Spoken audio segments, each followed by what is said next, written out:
In there, we're just now going to finish up this last bit of services and capabilities under instances and nodes. The first capability is State Manager. Now, we kind of looked at this a little bit previously, but let's talk about it a little bit more. State Manager allows us to have secure and scalable configuration to automate processes revolving around EC2 and our managed instances on-prem. So let's just go ahead and walk through creating an association. We would give it a name. We would specify a document. So what this does is it allows us to specify what we want to do. So let's just say we want to go ahead and apply some chef recipes whenever this association occurs. So I choose Apply Chef Recipes.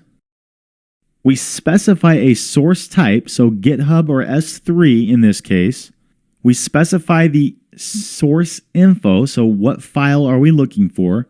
And then these are all specific to Chef, so I'm not going to dive into them too much. But if I go back and I select a different document for us to use, like let's say we want to configure Docker on the instance, you'll see the parameters change. So now we can install or uninstall Docker, and we can specify our targets. So hey, I want to go ahead and install Docker on all prod resources in this prod resource group. We could specify a schedule, or we can just run it once. And the schedule is similar to what you've seen. There's cron, there's rate, and then there's expression. So what I'll do is I'll do no schedule. We can specify our compliance severity levels. So if this doesn't work, what category under compliance would this show up at? So let's say I want to make it critical. We can specify a rate control once again, and we can write to S3 as needed. So what I would do is I would create association, and you can see it's actually already done. It's successful. We can see our target values are propagated here, and we've already looked at some of these tabs, so I'm not going to go through these again. But what this allows us to do is create a reusable association so we can perform certain actions leveraging AWS Systems Manager documents to perform actions on those EC2 instances or our hybrid on-prem instances. Now, building off of that, let's dive into Patch Manager.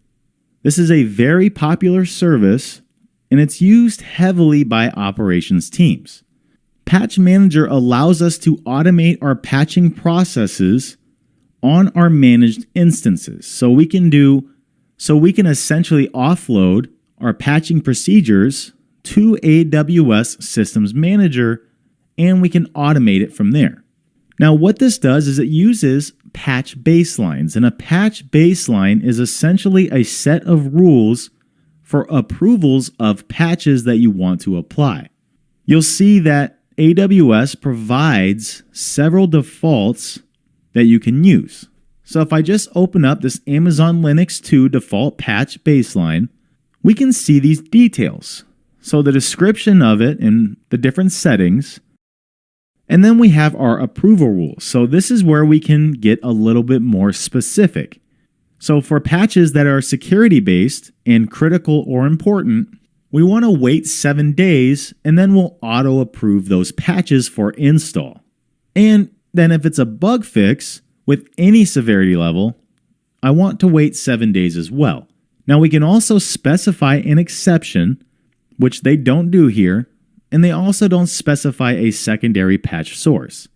So let's actually go back and let's create a patch baseline of our own. So let me go in here and type in Pluralsight.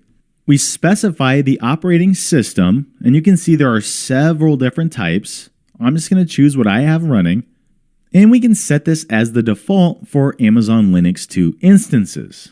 Now they give you a warning saying, hey, really make sure you understand what's going on before doing this, because Amazon uses their own defaults that work and are controlled and guaranteed by them.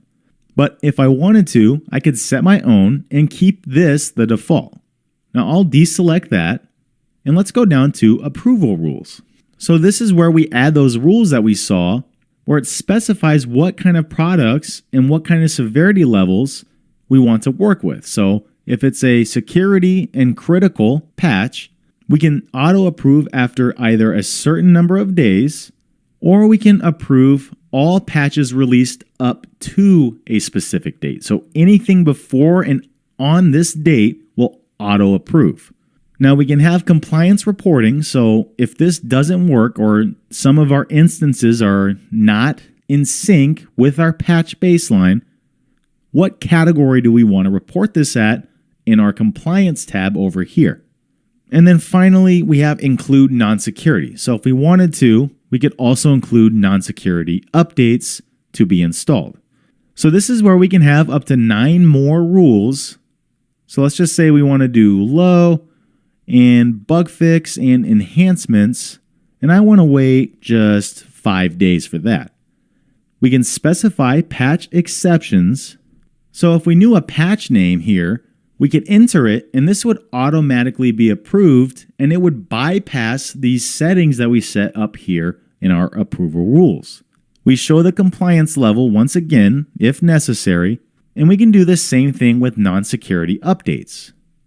Now we can also enter rejected patches. So no matter what, which patches do we want to explicitly reject so they never get installed?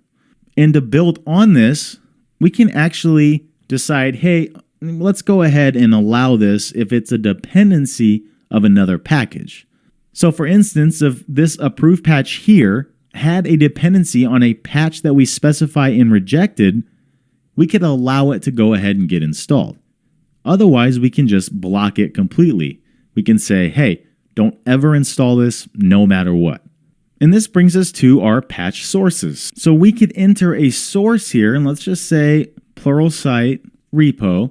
We could select all products, and then what we would do is we would specify this little file here, which which in this case is essentially a yum config for yum-based repos. So we're just saying, hey, look here for the cache and configure this main configuration repo that we want to source our patches from. So you can add several different sources if you have your own controlled repositories, and you can do that via this menu here or command line. So this is very helpful for compliance-based environments where they need to control what patches are available. Now I'll remove this. We can add tags if we wanted to, and then we would just create our patch baseline. And I forgot to fill this out, so let me go back here and change this to 7. I'll click back on create, and there we go. We've now created our patch baseline. So if I go to view details, we can see the rules we specified right here in the middle. Now I didn't specify any sources, but if I did, they would show up here. And let's actually just go ahead and do that just to see what it looks like.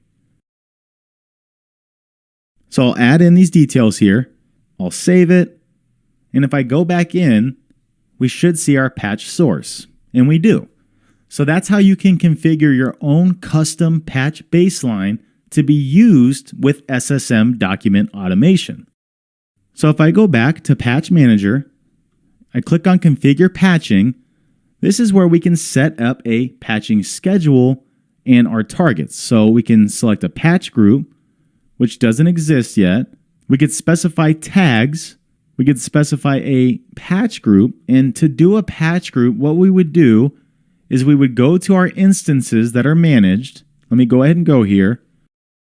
And you would essentially add a tag over here on the left. So I would call this patch group, and then I would give it a name. So I'll do prod here.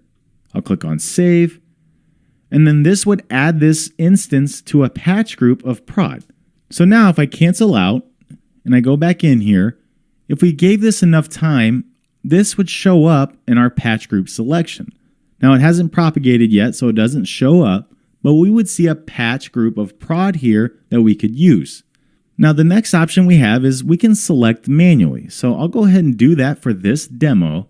And then we set up a patching schedule. So do we want to use an existing maintenance window, which we talked about earlier? Do we want to schedule in a new one and create our new window here? Or do we want to skip that, don't schedule anything, and patch it now? So I'll select Patch Now. We can scan and install or just scan only. I'll choose Scan and Install. And then we have some additional settings if we were using Patch Group. Now I'll go ahead, I'll click Configure Patching.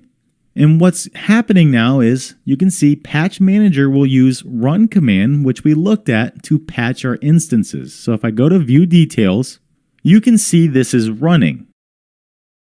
Now this is using the default patch baseline, so it's not using our custom one. But if we set our custom one to default, then this document would be running that. So what is happening here is this is running some patch updates on our platform, and it's successful. And you can see one of the steps was skipped because it was for Windows, so it only did the Linux instance commands. So I'm not going to wait for this to finish. And this clip is starting to get a little bit lengthy, so let's go ahead and break here. And in the next clip, we'll have a quick discussion on distributor.